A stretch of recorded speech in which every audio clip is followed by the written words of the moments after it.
So I'm going, hi, this is Amanda with Wellness with Amanda. And my ultimate goal is to help you prevent preventable diseases as well as helping you live your optimal life.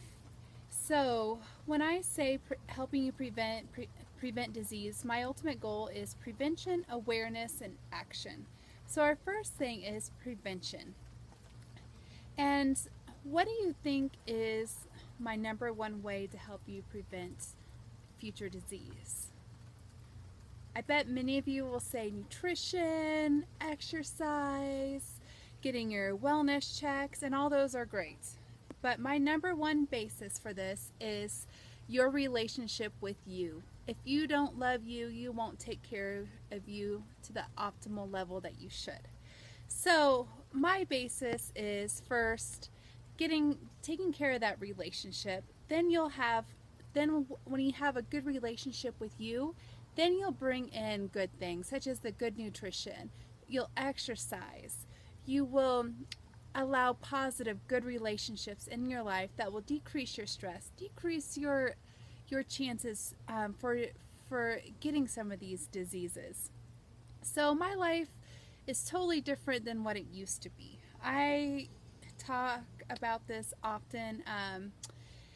I used to have 3 levels of chaos. One was I had this crazy dog. We'll come back to her in a second. Absolutely crazy. And then I was previously married, and it was not I wouldn't call it a good, positive relationship. It was kind of chaotic. And then I had a family relationship that's been chaotic.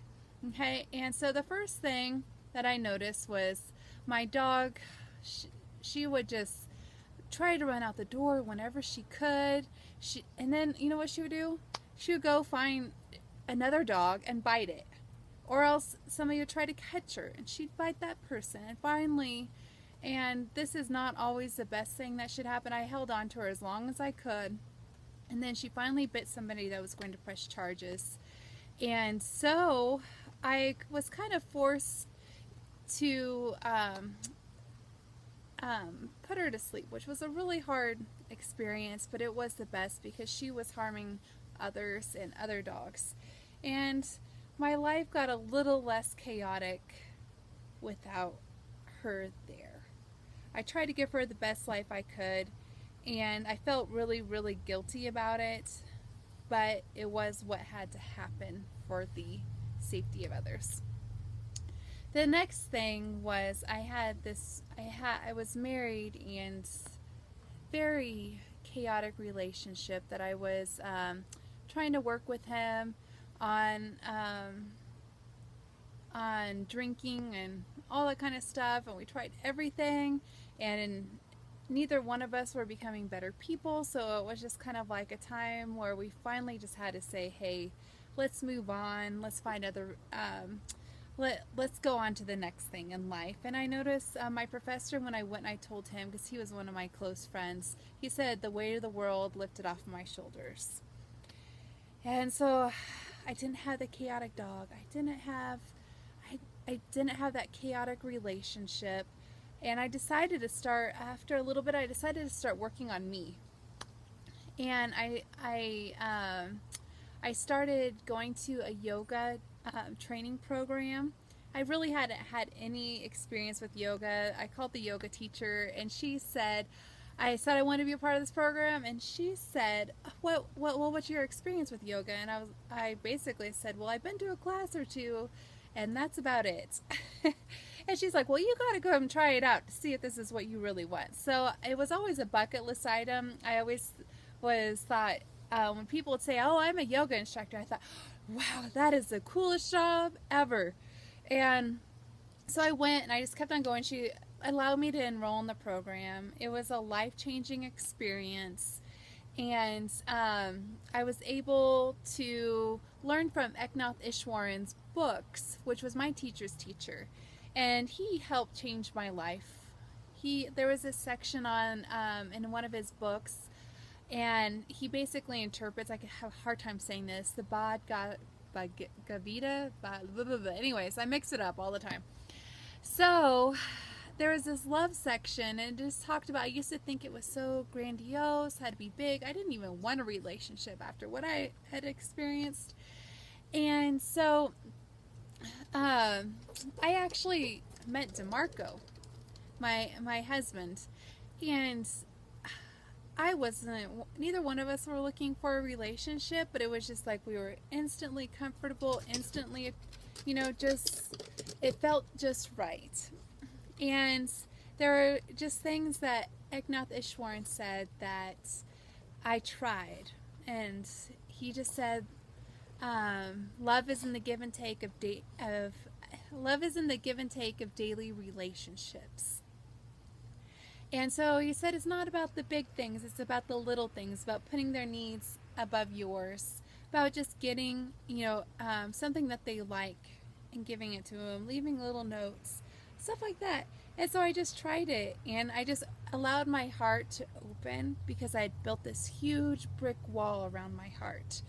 And because I really didn't expect anything from anybody. And DeMarco and I just grew together closer and closer. And we ended up getting married and having a little boy, which is now 8 months.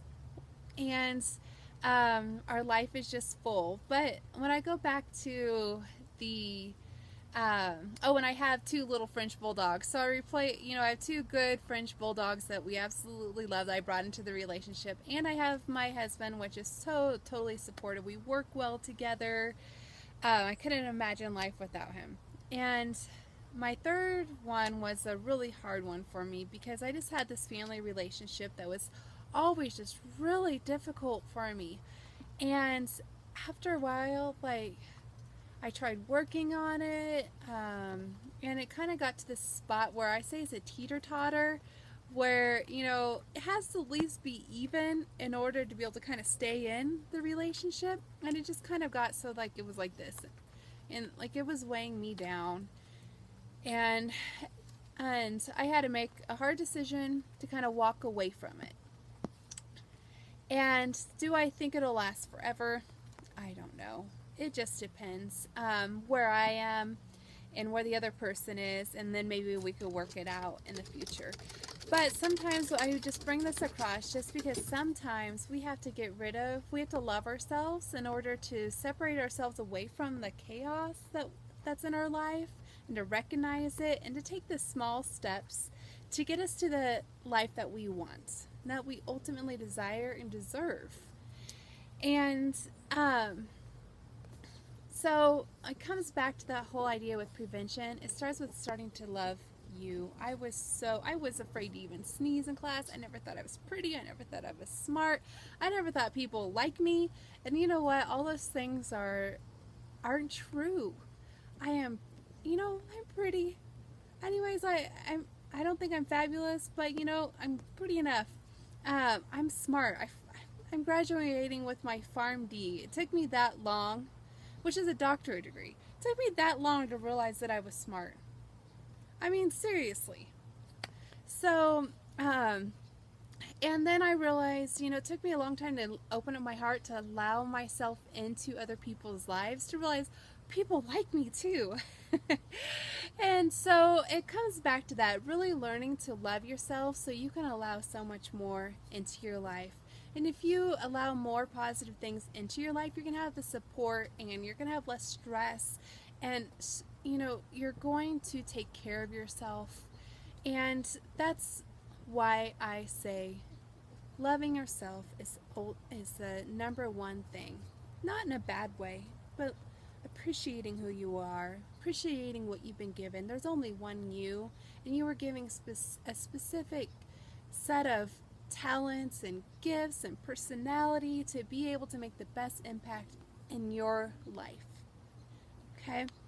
The next thing is, after prevention, is awareness.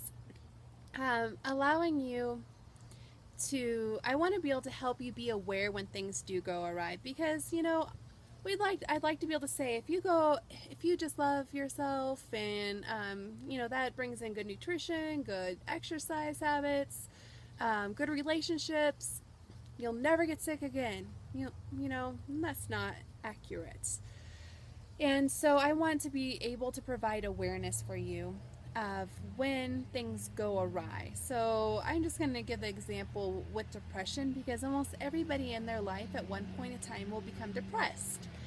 And I want to be able to help you be aware of that and then um, help educate you in order to take the best action for you. Okay? And that could be different for various people for what they want and what they are willing to do. Okay, for instance, if it's mild to moderate depression, exercise has been shown to be able to be to be able to get you back to be able to help reverse the depression. But sometimes we might actually need a medication to help us get there because it's a catch 2020. Okay, always talk to your doctor. I'm going to give that disclaimer. Okay, and before just taking going and exercising. Okay, we need to be able to have as much help as we can from our healthcare providers. The next and then but for like moderate to severe depression, you most likely want to contact your provider and get on a good antidepressant of some sort to be able to help you get back on track. Okay, so that's just an example of awareness, being aware of the issue, and then action, taking the appropriate action. Such as I had this experience. I didn't even know I was depressed. It was my second year of pharmacy school. I was overwhelmed. I went to the doctor for something completely different, and I started crying in the office, just tears streaming down my eyes. And that's where I realized she left. She gave me a prescription for an antidepressant, and I left. And I was like, oh my gosh, I've got to redo my entire life because there's a lot of things that are wrong.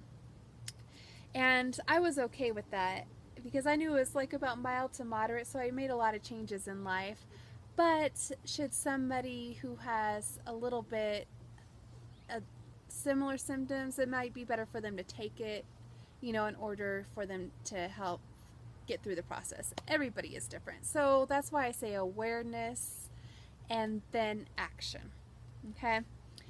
And I have this thing where, so we have prevention, awareness, action, and then I have this thing where I have this ability, it's one of my strengths, to be able to see how everything kind of comes together and fits. A lot of people learn like this. I learn like this, and then I can bring it all together. And so I have spent a really long time because I've wanted to use prevention. I want to use yoga. I have my yoga and I have my CrossFit Level 1 certification, which I created. My own Soul Fit training program where it incorporates yoga, cardio, and strength and meditation and self-awareness all into one exercise program. And so I have that prevention piece. I've created a nutrition clean eating program, which is basically based on not necessarily losing weight. It's based on eating clean and using an anti-inflammatory style diet. Okay, and then also with my pharmacy degree, I will be graduating May 2016, so I haven't yet. And I've just learned so much this year while I'm on rotations. But my goal is for when you are in those times, those predicaments where you need medication to help give you the best guidance, to help educate you on the best path for you, okay? And I see how we can bring all this together, this prevention and awareness and action. And I have the tools to be able to help you all along life in different aspects of your life. And I would like to help you live your optimal life. So I'd like for you to go ahead and if you'd like to follow and keep in touch, follow the blog, read my different blogs, sign up for the tools in my toolbox that shows all the different tools that I have used that I have found that are useful over time. And just email me, follow me on Facebook. That's where I post the most. Maybe eventually I'll get off to Twitter as well. But I mostly post on blogs, Facebook, and a little bit of Twitter. and hopefully Periscope here